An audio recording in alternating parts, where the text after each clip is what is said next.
Well, Grand Rising Phenomenons, it's your girl, Sherletta, digital content creator, podcaster, insurance agent, all the way down in sunny Florida, back at it again. And apparently, I sat there for 50 minutes doing the replay on this video that we recorded of Ashley K. Lee and sharing her story. And yeah, y'all couldn't hear it. So we're back at it again. I hope that you all can hear me okay. I would love for somebody to come into the room and enter into the chat. We had a conversation last week, myself and my god brother, LP. And let me just see if she can send me a message. Let me actually see if Ashley K. Lee is available. But okay, so hey, god brother. Okay, so I sat there like a goofball for 50 minutes playing this thing on the stream, and guess what? Nobody could hear it. So I'm back at it again because I don't wake up to lose. So I feel a little bit defeated. I try not to depend on you, god brother, because I know you on your way out of town or out of town. So I was trying to record it in the clubhouse room. If you can hear me okay, can you hear me okay? Please send a yes in the chat because they couldn't hear me earlier. So let me see if I can do this. Can you hear me? If not, then I'm going to have to change the settings on these speakers. Okay. All right, cool. So we talked about Ashley K. Lee. We did this banging, and for whatever reason, when I shared my screen, you weren't able to hear it. So I got an idea. I'm going to see if it works. I'm going to go ahead and share my screen, and then we're going to listen to the video on another through another means. So here we go. Let me go ahead and push play. Yeah, it wasn't you, LP. Hold on. It wasn't you, LP. It was when I tried to restream it on here because I can't connect it to my social so that it's actually a link. So I figured let me restream, have it on here as the live. I don't feel like I did Ashley K enough justice with the interview last time. I feel like I dropped the ball. You understand? So I'm back at it again. And no, I don't have on the same shirt. I actually do change clothes. And I actually have clothes. But yeah, so we tapped in. So I know the video itself was when I go to reshare it to my group, I can't copy that link because it's for whatever reason, it's a Facebook link. It's just all weird. So it's nonetheless, we just gonna get through it and we will work out the glitches. I promise y'all that. But I'm passionate about talking to people. I'm passionate about getting people's stories out here, y'all. And I needed to get expedite Ashley K. Lee's story because she is not in a situation where she time is not necessarily on her side. So when you have a situation where time is not necessarily on your side, those that are her soul tribe have tapped in to figure out what we can do to do our part, right? So Ashley K. Lee, I'm in the lab today, girl. I'm feeling like I'm kind of all thumbs without my god brother LP because I've been relying on him heavily. He's been teaching me, but he kind of cut the cord on me. No, I'm just playing. I know you didn't cut the cord on me, LP. But this is about Ashley K. Lee. The doctors didn't listen to her. And the more I kind of unpacked her story, god brother, about how doctors don't listen, you know what I'm saying, time and time again. How often do our communities get misdiagnosed or anybody's community get misdiagnosed? That's just my experience. You understand? Like, we get misdiagnosed all of the time because they're not listening to us. They put us on a prescription that's not meant for what we're going through because they're not digging deeper into our symptoms. They just got to get through it, or sometimes just whatever. So Ashley K. Lee, this is a conversation for her. I am going to shut my mouth and replay this video yet again. And see if we can tap in. All right. So great video. I don't wake up to lose. I feel like there's a purpose and there's some kind of obstacle why every time I get ready to advocate, something happens, man. So y'all keep praying for your girl. Pray for God, brother, and his family. This is the I Am Phenomenally Me podcast. It's your girl, your host, Charlotta Germain, all the way from down in sunny Florida, digital content creator, podcaster, insurance agent, notary. You know what I'm saying? My profanity is down at a minimum today. But I love y'all so much. And here we go. I'm about to share my screen. We're going to do this right here. Hold on. It's always somebody snoring in my background. I don't know what it is about my house. That's my son, y'all. The other day was my brother. But I digress. Turning the volume up, sharing my screen. Ashley K. Lee, I love you, baby girl. Keep your head up, man. And if you out there, you going through something, don't sit there and go through that by yourself, man. Make sure that y'all tap into whatever resources that you have, because there are people waiting for your arrival. So open up your mouth and speak. And for those that you all that have resources out there, man, tap into the people that you're supposed to be tapping into, man. Don't be so distracted by life that you forgetting that somebody else needs you and your presence. And it's not always in your immediate family, but I digress. I'm fired up today, y'all. I've been having my ass handed to me on the platter for the last 3 weeks, but I still got back up again. And I encourage y'all to do the same. Share my screen, shutting up. Have a good day. I'll talk to y'all in a minute. Let's see. Let's do this. Okay. That was epic fail.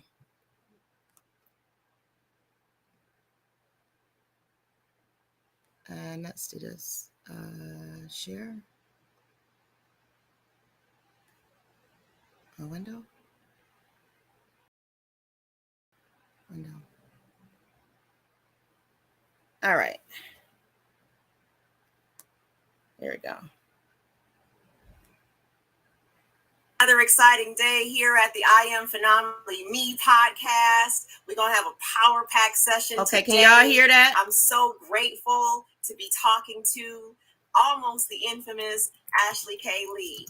And for those of you all that have been following my socials, I've been keeping up with this young lady for a long time. You see, in 2018, I found myself in the face of breast cancer. I went all the way through December 2019, fighting that ovarian cancer story. I came across this young lady through a mutual friend in Flint, Michigan, my hometown. Ashley K. Lee is 27 years old, y'all. And I wanted to take a good look at her, this bold and beautiful human being having this experience. We're going to tap into a conversation that's a little bit taboo, a little bit a bumpy ride. You understand, but it's her life every day. Can y'all hear the video? Ashley K. Lee is 27 years old and has been diagnosed with a very rare. Let me know if you can hear the video in the chat. I know you said you can hear me, but can you hear the video? That's what's most important. The abbreviation for it is CLL. The acronym for it is CLL, and it's basically the shortened version for chronic lymphocytic leukemia. In addition to that, Ashley K. Lee also has been diagnosed with breast cancer, and in addition to that, she has also been diagnosed with thyroid cancer. So I want to have a conversation with this thriver, this warrior, this queen. I'm so excited to have you on the show today. Ashley K. Lee, 20 years old, just did a 5-mile run up in Flint for the breast cancer walk. Ashley K. Lee, what's poppin', beloved? How are you today, baby girl? The mic is yours. I'm so glad to be here with you guys today and to be able to tell my story. So I'm glad to be here. Well, we're definitely looking forward to a power-packed session. I got my warrior hat on, my pink on in representation. I know that that's a thing. It's like a lot of politics, but inside, I still want you to know that I salute you. And I wouldn't be who I am, and this podcast wouldn't be who it is without the infamous, you know, the master, you know what I'm saying? Him, the first responder, my homeboy, my dude, all the way from LP representing North Charlotte or North Charlotte Kakalaki or something like that. I know I done messed it up. Gracious man of got my right hand man, Elvin today, God brother. How you feeling? I'm feeling great, and I'm so happy to wake up on this side of the dirt because it means that we got stuff to do. We're all here, we're all on this side of the dirt, so it ain't over. And with it not being over, we're gonna do some advocacy, we're gonna do some awareness, we're gonna inform, we're gonna get some entertainment. We're just gonna have some real talk. And this is Ashley's interview. She's gonna be doing the majority of the speaking. Ashley, this is your story that you're gonna tell and share with the world. We don't do soliloquies here. And today, I'm excited. I know Letta's excited. I'm just making sure all the technical stuff goes as smooth as possible. But I got some questions I'm gonna throw in the mix. So okay, pass the mic back over to Shaletta. The mic is yours. All right. Well, I love it so much. Thank you so much. And again, welcome to the Phenomenally Me Women's Society, the I Am Phenomenally Me podcast. It's a story where we educate, we collaborate, we motivate, and we inspire, and we storytell. And today we're talking to the beautiful Ashley K. Lee, who's in the fight of her life. Ashley K. Lee, why don't you go ahead and just tell us a little bit about yourself, particularly, getting down to the meat and potatoes of it. What were you doing that you had cancer? How did that story go? Because at 25, 26 years old, you're in the prime of your life, right? So what happened? What made you be able to find out that you had this type of diagnosis? So I was really sick for a while. And me and my mother, we were going from doctor to doctor to find out what was wrong. And they weren't thoroughly looking at anything. I feel like, one, they thought I was probably like drug seeking, like medication seeking. And two, they looked at my weight and they're like, okay, well, you're a bigger girl. If you lose weight, then you won't have this problem. And my problems that I was suffering from weren't due to my weight. And I don't feel like no one took me seriously. And they actually looked at what was going on. And a lot of my symptoms went ignored. So for a while, I was just suffering without knowing really what was wrong. And if it really weren't for my mother really speaking up for me, I probably would have never known, because I got to the point where I was just tired of trying to explain what was ailing me, that I just didn't want to go to the doctor anymore. And I would just sit home really miserable, and I would cry about it because I was in excruciating pain, having horrible headaches. That was like one of the symptoms I had, like horrible headaches and bruising, like just bruising out of nowhere on my legs, my arms, like my skin just bruising so easily. And my mom, like, she really advocated for me to be like, hey, y'all need to pay attention to my daughter. Something's not right. Whatever it is, you guys need to figure out what it is.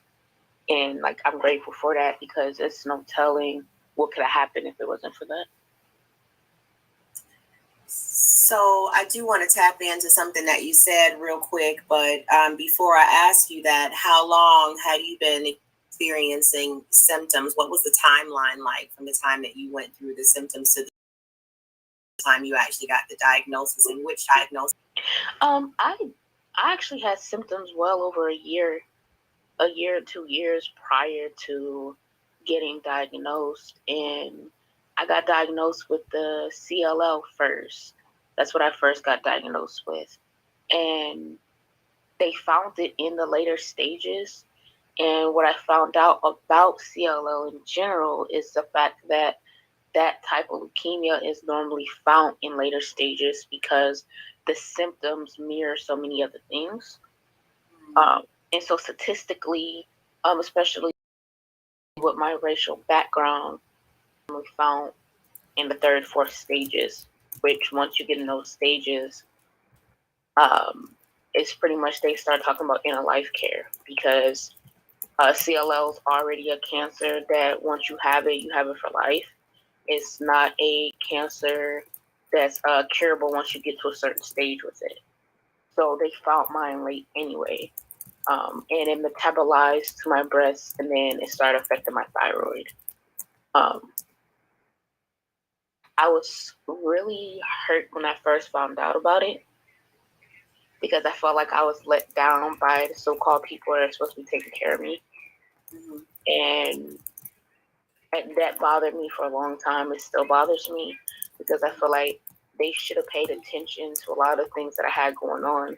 One of the big symptoms with CLL is your spleen is enlarged. And I had my spleen imaging done like a year or two prior, and my spleen was enlarged, like significantly enlarged. My white blood cell counts were everywhere. My red blood cell counts. Like, I had signs that there was something wrong, but they just never bothered to look more into it. Yeah, but I was going to circle back to, because I'm really challenged with the statistics that we have as melanated people, anyways, with how our numbers for cancer are in droves, but the treatment that we seek sometimes doesn't always add up. So to have a conversation with your doctor over and over and over again, and have to keep having this conversation that something is going on with me, and it sounds like you were more of in a shut, kind of going into your turtle, not because you were afraid, but because you were upset that no one was listening. So becoming voiceless, almost in a sense, is what I gathered from this conversation.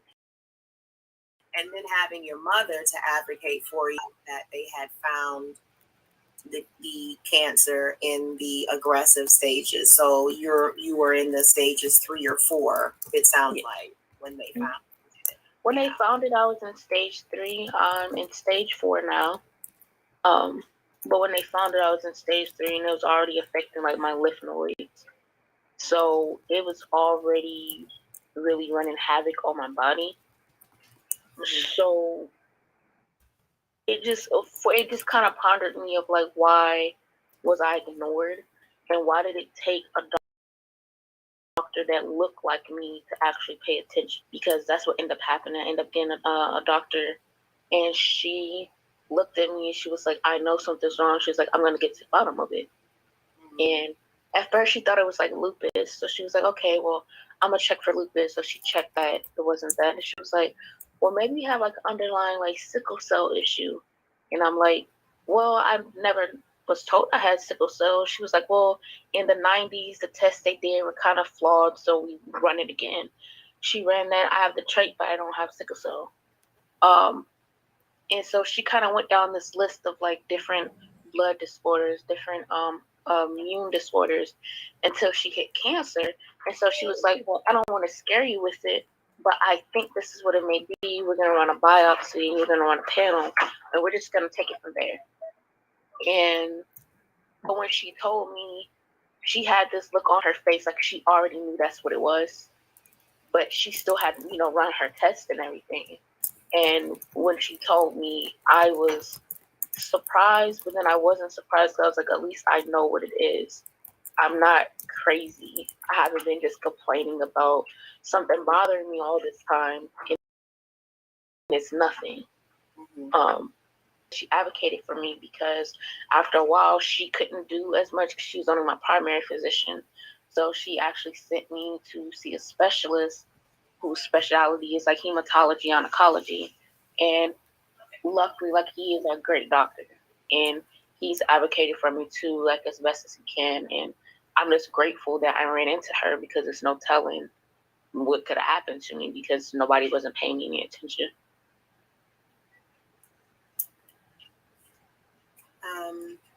Wow. This is a great time for a reset for those of you that have been listening in. This is the I Am Phenomenally Me podcast with your hosts, co-hosts, Charlotta Germain and Larry Penton from Penton Pending Consulting. Ashley K is calling in today. Quite frankly, she's doing this interview exclusively with the Phenomenally Me podcast team. So she is calling in, but we have connected her socials. Today we're talking about a topic that people just don't talk about. We don't unpack that story. We don't talk about how we're being ignored in the medical field when we have concerns, and our doctors oftentimes dismiss it as something else. And oftentimes it has to do with the demographics, the location that you're located in, and sometimes even as an insurance agent, I can say, even because of the type of insurance that you have, it's not worth it. Sometimes they won't look into it. But thanks for your angel, the primary care physician who was able to get to the bottom of it and really do what she swore, took an oath to do. Right. And that is to serve. So let's talk a little bit about, so this was, what year was this, Ashley K? This was last year. I officially got diagnosed in March last year. I started treatment in April. And you said that it started off at a stage 3 and now it's at a stage 4. So talk to people about, y'all can hear me still? About that, people that have heard of cancer and people that just think cancer is just cancer. It can be different types of cancer formed different ways. So talk to people about how do you get the number to the stages? I know that, and there's a stage. I didn't know until I was diagnosed myself that what the difference was. So how does one get from a stage 3 to a stage 4? So in my case with just the CLL, they have categories. So they have like A through D, I believe, categories. And mine have B and C markers, which means they're affecting my lymph nodes, but also they're affecting like my platelet counts and my cell counts. And then the aggression of it is stage 4. So that's just how they do the measure of your counts with your cells. So once your numbers go to like a certain point and they don't level out, then that's when they start changing your schedule. Because I was at 3 and I stayed at 3 a long time. But I dealt with rejection and I dealt with my insurance. My insurance was a big issue, so I dealt with battles with them and not really being able to get the proper care that I needed, which caused onset of my cancer getting more aggressive and caused it to go to stage 4. I believe it's just stage 4. I don't think it goes anything after that, not that I know of. Yeah, I got B and C markers, and it's stage 4. Right. So, in the midst of, your battle, you met me. Yes. And I think we have been rocking it out since the beginning of the year, maybe the earlier part of the year. Mm-hmm. Talk to us about sort of the things that tie into this, the mental health act of it. How did you deal with the diagnosis, or how are you dealing with the diagnosis compared to how you dealt with it before? I've noticed a paradigm shift in you, but I'd love the audience to hear your story and just the vast contrast of how things were when we met versus now. So I would say when I first got diagnosed, I did deal with a big thing of denial. I dealt with the automatic fear of dying. That was the thing I really dealt with. But more so, I dealt with the fear of not wanting to leave my mom. That was something that still kind of bothers me now. I don't want to leave my mom. I feel like my mom needs me, that she wants me, and I don't want to leave her. So for a long time, when I first started this journey, I internalized a lot of stuff. I held on to a lot of anger. I was angry for a long time. I was angry at the doctors. I was angry at the higher spirits. But I got to a point now where I'm like, whether I stay or I go, it's gonna be okay. Whether I stay or I go, I'm gonna win. And once I got to that space within myself of not being afraid of if I'm gonna go and realizing that I'm gonna go and everybody's gonna go one day, I started to really walk within myself and finding my purpose of why am I here? Why am I still here? Why am I still breathing every day when I wake up despite what I'm dealing with? And I found myself just walking within my purpose, speaking for people, advocating for people. I actually just recently won a social justice award for like stuff I do within my community. I found myself not allowing my vulnerability to hold me, or more so show people like, hey, I can walk with you. I've been in these vulnerable shoes. I know how it feels like to be ignored. You don't have to be ignored. You don't have to be quiet. You know, and I have my days like today where I'm kind of into myself because I'm upset about some things, but I don't allow myself to just sit there all the time like I did before. I don't allow myself to fear death. I'm not scared of death. I don't fear it anymore. Yeah, that is, I feel, I've been talking about an algorithm lately, and I get direct messages and phone calls from people often that talk about the tenacity. It takes a certain type of person, and it doesn't have to be a cancer diagnosis times two in my case, right?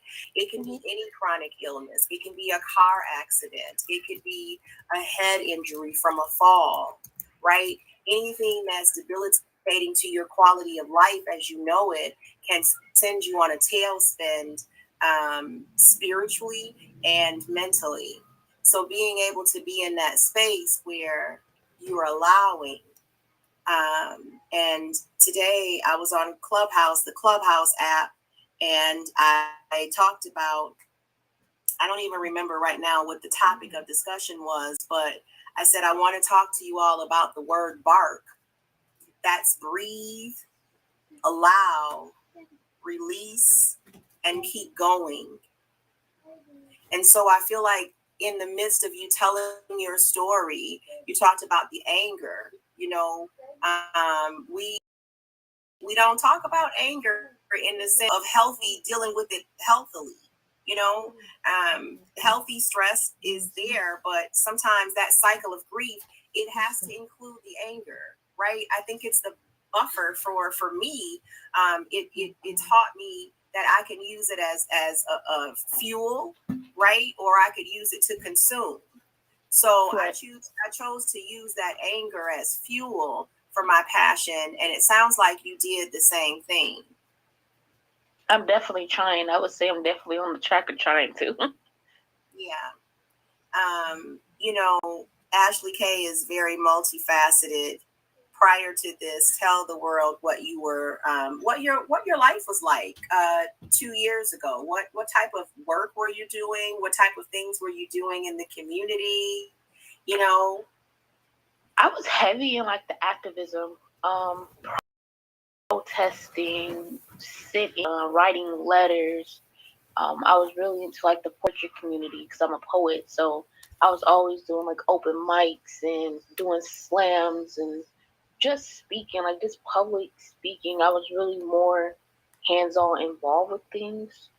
And I enjoyed like just being in the atmosphere around people. yeah. And so that's something I really was into prior to getting diagnosed. And the thing was, I got diagnosed like right in the heat of like the COVID time. So I did, in a way, I didn't feel isolated because everybody was isolated. So it didn't feel like, oh, I have to stay away from people because, my immune system is not as good. It's like everybody was away from everybody.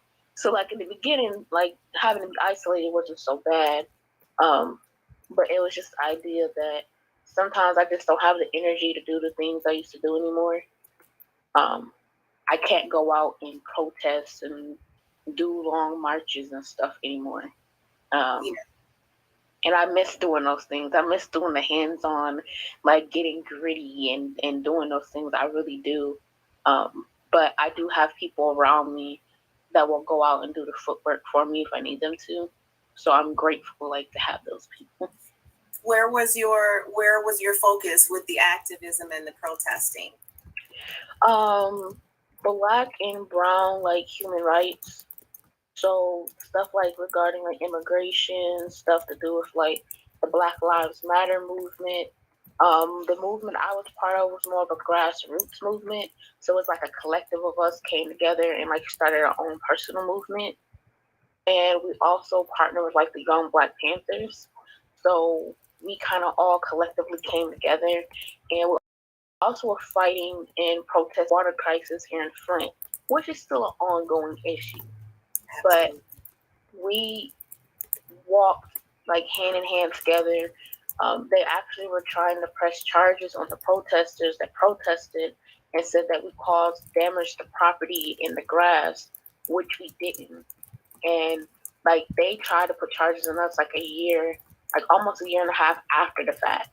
Like they mailed us letters and everything. And I was like, really? Like y'all don't have nothing better to do. But yeah, I miss that. I really do miss doing that stuff. Yeah. Talk to me a little bit about your creative side, Ashley K. I know that you're a poet. You sound like you do some spoken word, and I know that there are some events that you've attended this year. In celebration of you and other creative writers alike.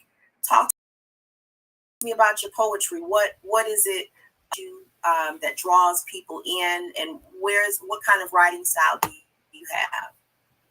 That's a good question. Honestly, I feel like the thing that draws people in is the fact when they speak to me, I kind of more have a quiet voice. But when I speak my poetry, it's like it echoes off the wall. It booms in the room. And I've been told that I have like a very loud energy. So even if I'm not saying anything, my energy is really loud. And I feel like people can feel that through my words. And when I'm speaking, it's telling a story, whether it's my story or someone I know's story or something I've seen around me. I try to tell a story because I feel like that's the easiest thing for people to understand. And you can empathize with someone when you can hear their story, you can feel their story. And that's always been my poetry, is that I want to embark on a journey with people and they sit there with me for a minute, 2 minutes, and really feel what I'm speaking about. And I'm passionate about a lot of things I write about. So, I just feel like people can feel it. Like when I speak, they can feel me. And I think that's just something that draws them to me. Sure. You talked a little bit about being fearless. Mm-hmm. And that I have noticed something that's going on in our society today. And it's a lot of people discouraged, man. It's a little bit heartbreaking because, there's so many people that, just don't feel like they have a reason to go on. There's a lot of people that feel like they want to, check out early. And there's a lot of people that, just need the love that you exude and the passion that you exude about the things that you have been through in your personal experience. So to that person that's out there, maybe feeling a little bit or a lot of it, down or hopeless, or maybe they have been diagnosed themselves or have a loved one, a child or a grandchild that's been diagnosed. What would you say to them right now? That's a good one. What would I say? I would say this: know that at the end it's gonna be okay. Know that whether you're here or they're here or not, it's gonna be okay. Because healing comes in all forms, whether it's healing here or healing on the other side, you're gonna be healed. And I think that's the thing you have to remember when you're dealing with something like cancer or any like chronic illness, that at the end you will be healed. And I think that that's kind of hard for people to think about because they're like, well, I'm dealing with this in the now. But it's like you have to look past just the now because just the now is temporary, you know. And I feel like once you get to that space of like, I'm going to be healed, and you declare that on your power of your tongue, the power of the tongue is powerful. Like the tongue can speak life and death. And I'm a firm believer of it. So I feel like if you speak healing over yourself, however which way the healing is gonna come, you will be healed. Yeah. This is a touchy subject for me, y'all. You know, I'm a lover of mankind, you know, but I walked down those cancer streets and lived on that block. You know what I mean? I had an address over there for a while. So it took me some intention, some prayers to go in and have these conversations because our people need us, man. And you know, Ashley K, you know, to hear and see you standing up, you're an activist, protest, like, you know, you are an advocate even for yourself, and you still show up every day. Where do you go to get that strength? Honestly, I get it from the people around me. Though my group may be small, the people I have around me are so strong. And they all have their individual battles they battle. But when it comes to me and I need them in my corner, however which way they can, they're there. And I could say I really get my strength from them. And my mom. Like my mom and my godmom are two of the strongest women I've ever known in my whole life.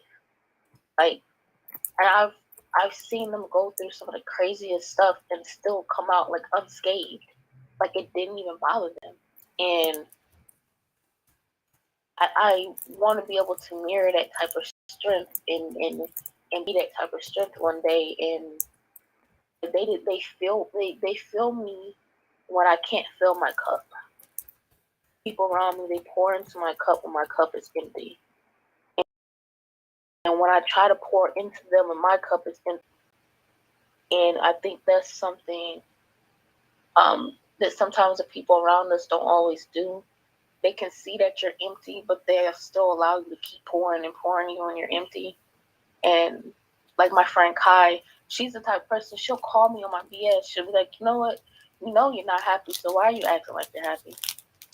Go back to sleep. Go eat something. Go watch TV and call me back later because you're not happy. And she'll call me out on it, and I'll have an attitude with her because I'll be like, you know, this is how I am. Like, just let me be. And she's like, no, that's not a good excuse. Call me. Like, she's one of those people that'll do that. My friend Aaron, he makes music, and I've been using music as a form of healing. And like, he makes beautiful music, and like sometimes I just sit and listen to it, and it helps have peace. Friend Courtney, like his music does that, and this guy Musique, he makes music. His music gets me hype and make me want to jump up around and give me this boost of energy. But it's like all these people around me have these different talents or tools that they've given me to where they've poured into me. And it's aiding me to be able to pour back into them, but also be able to pour into other people. And it's sparking like this new sense of creativity into me. And it's sparking this sense of purpose into me because it's like, hey, I'm dealing with this, but this is not who I am. I'm not just the cancer girl, and they don't treat me like that. I've had my days where they've had to sit me down and be like, hey, you're doing too much, you need to relax, but they don't treat me like I'm sick. And that's something I can say I'm grateful for, because that was one of my biggest fears, is that people are going to treat me like I was sick, or they're going to treat me like they didn't want to be around me. And I've had some people I've lost that's done that, but the majority of the good people around me, they don't treat me like that. And I'm really grateful for it too, because it'll be hard to have to be around people like that every day that just treat you like you're just this oddity, and they tiptoe around you or walk on eggshells around you. That's a horrible feeling to have. Yeah. Somebody told me that, situations in life, especially diagnoses, where people either gather or they scatter, and that's okay. I resonate with that. And so I'm very happy. I'm somber today. I haven't spoken to you in so long. There's so many things that I know that you and I have talked about behind the scenes, and I've listened to some of your poetry and met some of your connections and seen some of your awards, and just watched the phoenix rise out of this situation. And I feel like it's the mindset that really helps me keep going. You don't know how your posts encourage me. It makes me stop for 30 seconds or 60 seconds and find a picture of you and post a reel. So proud of you about how you keep fighting, how you keep standing up for yourself, how you keep showing up for yourself every day. You come from chemotherapy and you have a pre-interview, and then you still want to interview with us later today, after you just ran 5 miles. Like you said, wanting to turn around, wanting to lay down, wanting to give up, still going, getting back up again, fighting.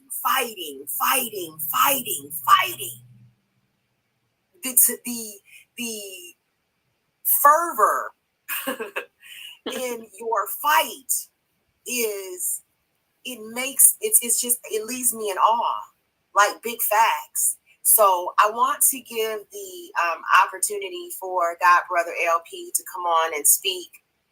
Okay. I know he'll probably have a lot of more technical questions for you, possibly just because he comes from that field. Some of the things I definitely understand, but so God Brother LP, you are such a gentleman. He loves to sit and let the ladies talk. He honors his wife in her absence. She might be sitting right there working besides her, and him in the next room. But he's definitely a force to be reckoned with. Podcast streets, you understand? So God Brother LP, thank you so much for being here today and for advocating, facilitating. I know we've had a lot going on behind the scenes, and I definitely thank you and honor you for your time. What is it that you want to have a conversation with Ashley K. Lee about? We talked about a lot, so I'm going to mic down and let you all have at it. LP? I want to thank you and give thanks to Ashley K. I'm always comfortable in settings where I'm typically either the only guy or a handful of guys that discussions, whether it's about medical health, mental health, more, less, all the above. And because I was raised in, I would say probably 80% of my family are women. So I'm always comfortable just sitting back, listening, taking mental notes, taking some actual notes, because I've been writing stuff down, and I was doing some research on CLL. And as a person who has a medical background, because I'm a paramedic and firefighter, even though I'm retired, there's still things that I am very interested in, especially when it comes to medicine. So some of the questions that I have for you are in relationship for those that identify as men. Because I was looking at some of these reports and studies, and it looks like that men don't make up of those that have CLL. As far as your information that you have you encountered men with CLL? And if so, what are those conversations like? So honestly, I'm part of a support group. Guy, he's a little bit younger than me, and he has CLL. He has early stages of CLL. But he's the only guy I've met. Most of the people I've met have been older women. So the statistics, I've read the statistics as well, just out of curiosity. I am one of the like rare oddities because also with CLL, statistically it affects Caucasian like older women. So I'm like already an oddity as far as like my age and my racial background, but also with discriminate. So into the statistics are everywhere when it comes to stuff like that.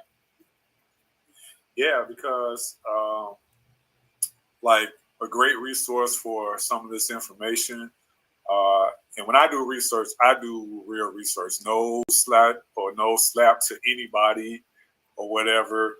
I come from a clinical point of view. So when I'm doing research, I'm going directly to a lot of the sources. So this information that I'm looking up is from the National Library of Medicine, the National Center of Biotechnology Information. And, you know, one of the things that they pointed out was that, you know, the data from some of these, they did 4 randomized trials involving 1,821 patients in 3 registration studies of stage A disease involving 1,299 patients were analyzed. Overall survival at 10 years was better for women than men in all the trials, and that's 27% versus 15%. And in the registration series, 55% versus 43%. More women than men in the trials were BNET, BINET stage A progressive, 26%, but gender was an independent predictor of survival in a multivariate analysis of clinical variables. Women responded better to treatment. Overall response was 83% than men, which was 71%. Within each stage and age group, although fewer women than men received the full treatment dose, and that was 79% versus 85%. Women were more likely than men to experience toxicity because we know these are chemotherapy type treatments. Right. The gastrointestinal toxicity, so GI tract toxicity. Welcome. Tap in, y'all. Lab markers in the trial showed a significantly lower incident in women than men of unmutated genes. And so that, and they also say that we highlight the higher male to female ratios in randomized trials versus studies of early CLL and monoclonal B-cell lymphocytosis. And CLL in women runs a more higher benign clinical course than in men. Gender was also an independent predictor of response, suggesting that pharmacokinetic differences between sexes and a possible effect of estrogens may contribute to a better outcome. And that understanding of a different outcome by gender may improve patients' management. So that was a lot of technical stuff that I read. It basically says that, you know, women fare better in this with this disease in terms of the numbers, in terms of those that have it. In terms of the progression of it, you know, and I just gave that information. So for you, with that guy that's in the support group, what are some of the conversations that he has with the group? Because he's one guy in this support group of how many people? It's 5 of us, and like he's the only guy. And honestly, me and him talk more than really anybody else in the group because we're closer in age range. So he and I would talk more one-on-one than we would like the whole group of people.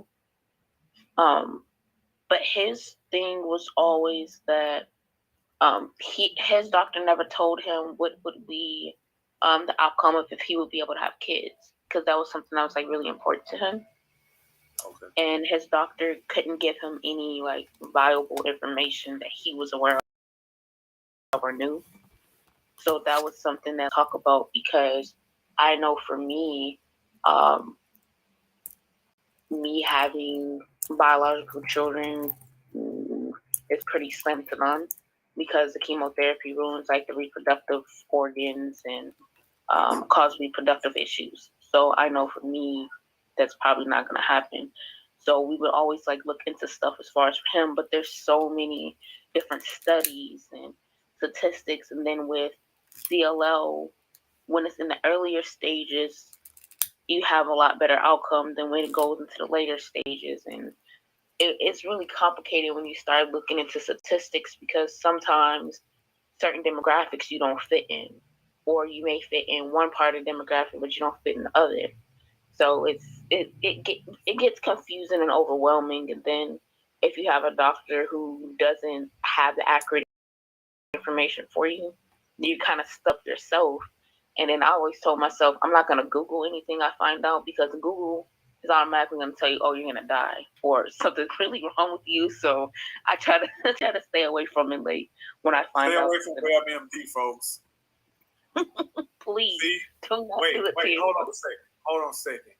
I don't know if y'all heard that Mrs. LP is like, I'm in my office and she, I think, is somewhere in our apartment.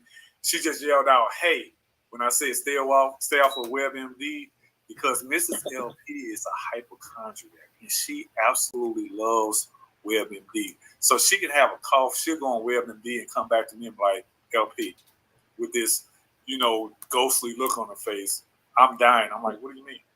I just, I got this cough and I didn't know where it was coming from. And I went on WebMD and typed in my symptoms, and it said that, I got radiation sickness and, the aliens are coming to get me or some shit like Scar that. symptoms. You know what I'm saying? Like, they'll come up with all kind of stuff or whatever. I'm like, where did you get that from? WebMD. And I just dropped my head.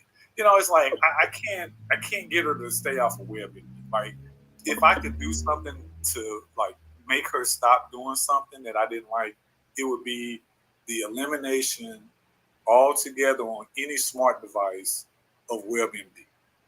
That's it. But see, she like always ear hustles when we're having these podcasts, which is great, because I'm like, hey, why don't you come on and be part of this or whatever? And she was, so that's why she's not in the room, like Shaletta was saying. So I just want to let y'all know that Mrs. LP is the disembodied voice, always. Somewhere she's around. I just want to let y'all know that she's always around, which is why I never have a problem talking about her, because, again, she always cool. So I want to get back to the interview, since we were so rudely interrupted by Mrs. LP.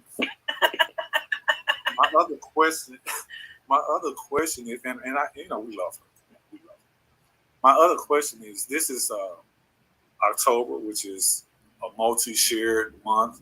We have domestic violence awareness. We also have breast cancer awareness month. For you and for Shaletta, but specifically for you, having the conversation about breast cancer. Again, my questions are coming from the male point of view. Get breast cancer. Right. The numbers are not high, but it does happen. Have you encountered men in a support group or any setting that have or had breast cancer at any point? No, I haven't. I haven't. All the support groups I've been part of for like breast cancer, they're women. I haven't met any men. And the reason I ask that is because I'm a person who believes in going to the doctor. I'm a person that believes in taking a friend to the doctor. Like Tom Joyner, the radio host, used to have this big thing about that. I'm a person also, because I am a clinician, that I wasn't always that person. We typically in the medical field make the worst patients. And so, and especially even if you're not in the medical, a lot of times we won't go to the doctor unless we got our arm hanging off by one skin cell. You know, we are about to keel over. You know, and it's like, okay, I guess I'll go away. Right. So for me, having these conversations, especially with women, because I take that information and I say, hey, you know what? Yeah, this is Breast Cancer Awareness Month. Are you aware that men get breast cancer? And guys are like, what? And I'm like, I'm telling you, men get breast cancer. And I start giving them all this information, and they're like Macaulay Culkin's character in Home Alone when he had his hand up to his face, and Right. whatever. Or when I talk about like CLL or any other chronic disease, autoimmune disease, or what have you. I'm like, first of all, you are a human being. She's a human being. So Right. pretty much most of the stuff, you know, we're not talking about uterine cancer. Right. You know, now for those that don't understand how the chemo and the radiation works, course of treatment like on a typical patient that has CLL? So for me, I can speak from my personal experience. I went through trial and error getting treatment. I didn't have a med port originally. A med port is where they insert like a medical device in your chest. Yes. Mine's on the right hand side. Yeah, the right hand side. And it's pretty much put into a main vein, so therefore they don't have to like poke you in your arms and stuff. Right. When I originally started chemotherapy, I was getting poked 4 or 5 times a session because they couldn't find a vein.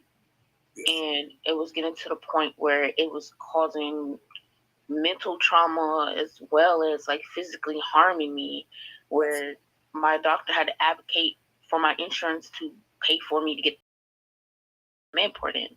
The reason why I didn't have it or refused to pay for it, they didn't want to pay for it.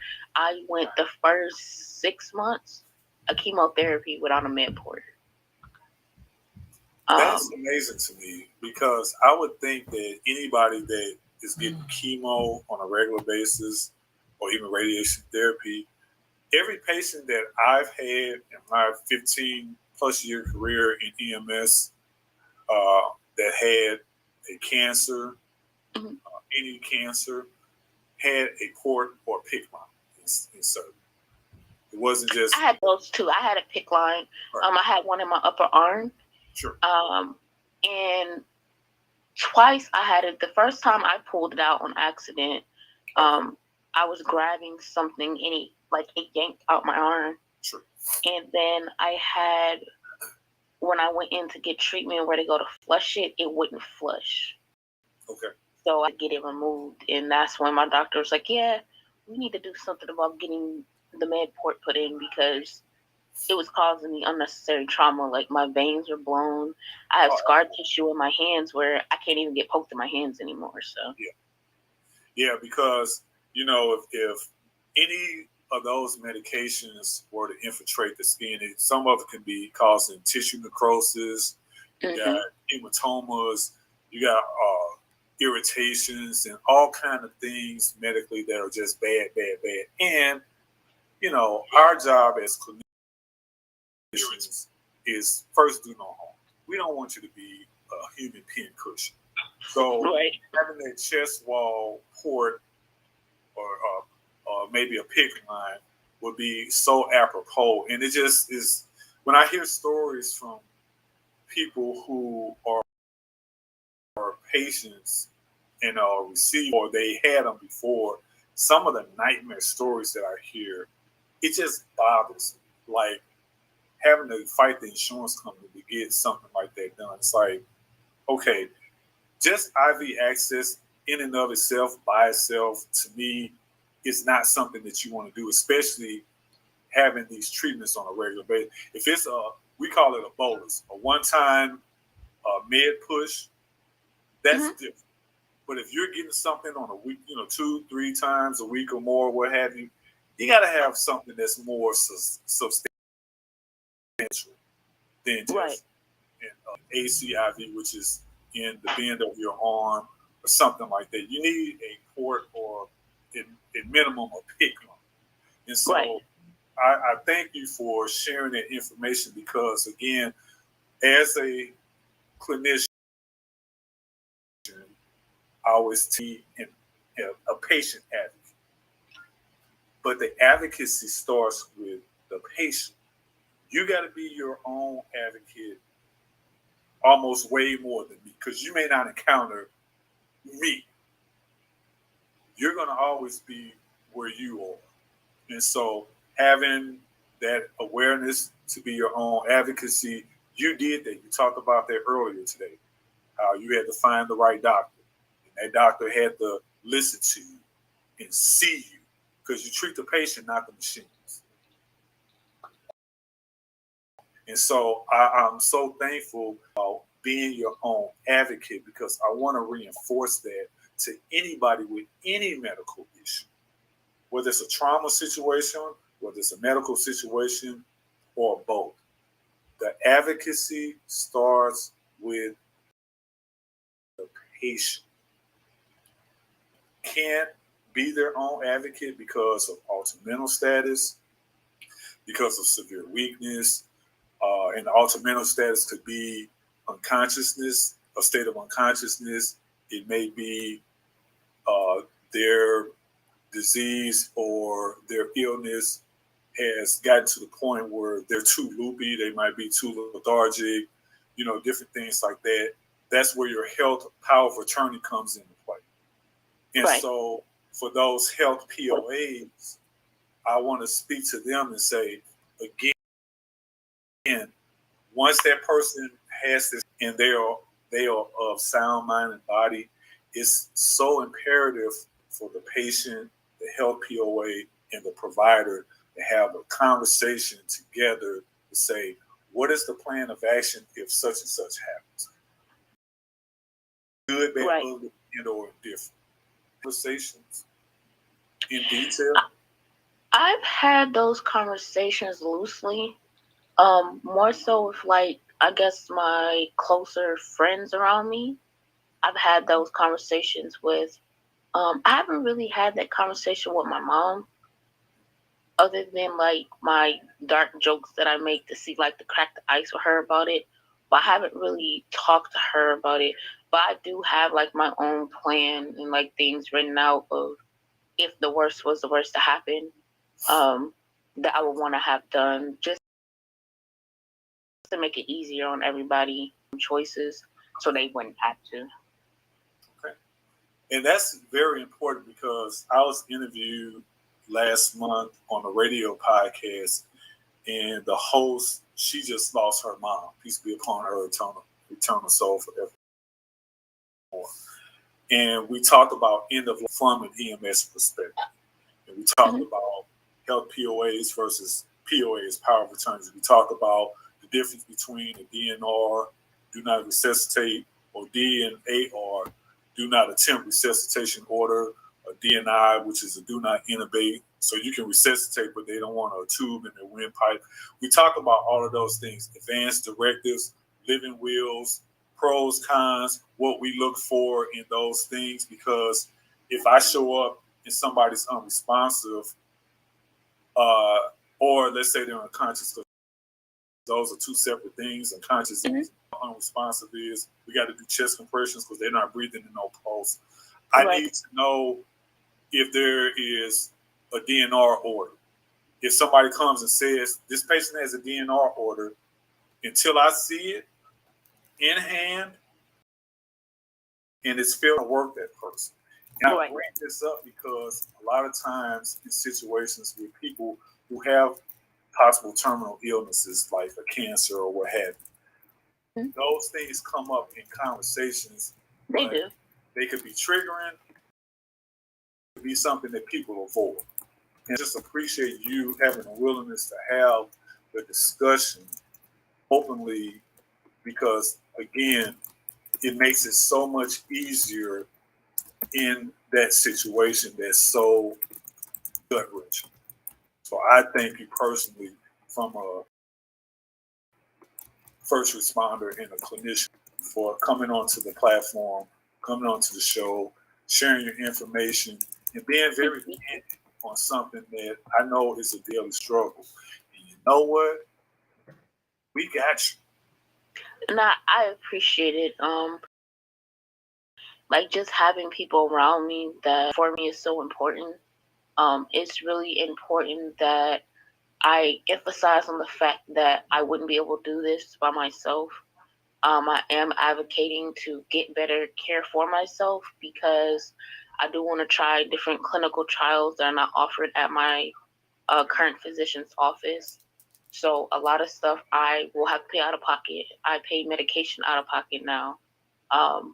So a lot of it I'm having to raise money for, and I'm having to reach out my comfort zone to ask people for help, which is like one of my hardest things to do. But with this type of battle, I can't do it by myself. It's not a do it by yourself type of thing. So I am reaching out and just wanting to tell my story so people will, one, look at themselves and the people around them, but then two, like a lot of things need to change. Like the issues with the insurance companies and how they handle horrible. Like I'm not the only one. Like as I've heard plenty of horror stories about how patients are getting not the proper treatment, or they can't afford the medications like me, or they're getting denied, MRIs, or they're getting denied surgeries because, they don't want to pay for it, So I'm trying to do the best I can. I've been trying to rally for myself, and hopefully I get the donations and stuff I need, and I'm just keep trying till, I can't try no more. Well, for those that, because this podcast is going to be streaming everywhere on audio, but we are recording it with video also. And on the screen, I have your GoFundMe page and your TikTok, not your TikTok, your link tree on the screen available. So links in the show notes available for your GoFundMe. You have a goal of $125,000. So far, you've raised, it looks like, $1,550. Yep. And so we'll have those links available so people can come and support you and get more information on your link tree.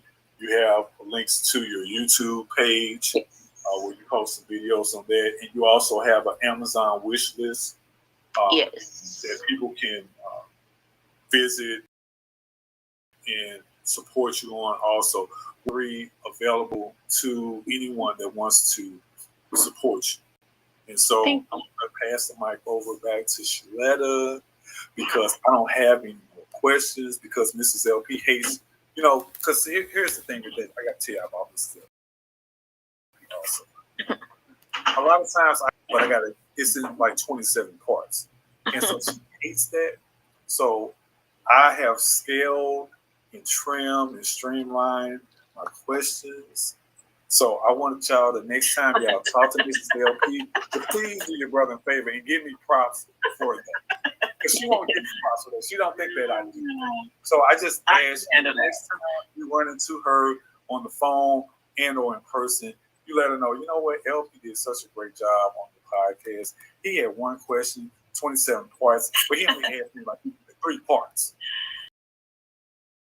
No, it's all love. It's all love. The flow of the conversation. Ashley Kaylee, it has been, an absolute pleasure. I actually want to go ahead and make an official announcement. Ashley Kaylee's story impacted my life in such a way, as well as other people's stories on their survival stories and their thriver stories. I'm always interested to talk to people to find out how you did that.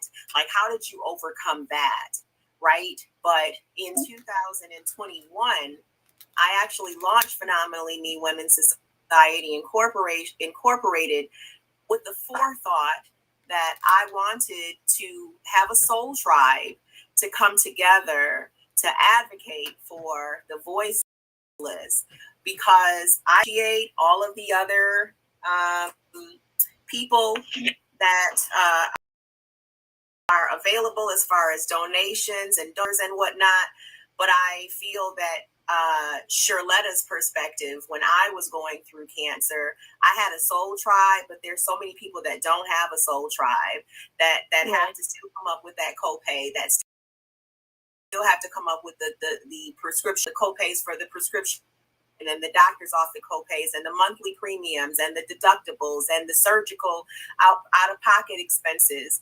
And as a life and health insurance agent, I know that those situations are problematic, and you can make $1 too much, and now you're not under the poverty level, and you no longer qualify for the state medical, which can sometimes be problematic when it comes to chronic illnesses anyways. Yes, so very much so. Yes. So I love that LP was talking about, from the clinical side, all of the paperwork that we're interested in. So Ashley K. Lee, here's my announcement. I told you that I was going independent. I've been working for a firm, not going to talk about that, but I've been positioning myself strategically to be able to launch this nonprofit, because corporations, corporate money, $125,000, that's corporate money, right? But corporations love to give to nonprofits. Right. So being able to position the leg of the business as a nonprofit so that people can donate is where I'm at right now. So I'm in my final leg of the nonprofit. That'll be a part of the Phenomenally Me Women's Society, sort of like Walmart and Sam's Club. You understand? Because one of them is nonprofit. Trust me when I tell you they nonprofit. But being able to position myself, number one, so that we can raise monies for not only you, but other cancer patients and their families' life. Number one, I wanted to say that. Number two, I wanted to say I finally got contracted, girl. I found you some final expense. Some final expense that's not going to cost you all of your DNA. So we're going to talk offline. I think that having the living benefits is important. That we didn't talk about is how important life insurance is and living benefits are. But having an expense policy in place, even if you are sick, right? You can still get a final expense policy and not leave the burden of carrying your life for that family. That is love in action. So I am positioning myself, Ashley K. Lee. I thank God for your life. I thank God for your fight. I thank God that you get up and show up for yourself, even when it feels like you just want to give up and quit, when your body feels like it's been poured with cement and concrete, right? Like being able to just get up and think for yourself. And I don't know what's going on with this glitching. This wasn't happening today, but I know that this interview is God purposed. We will advocate for you, Ashley K. Lee.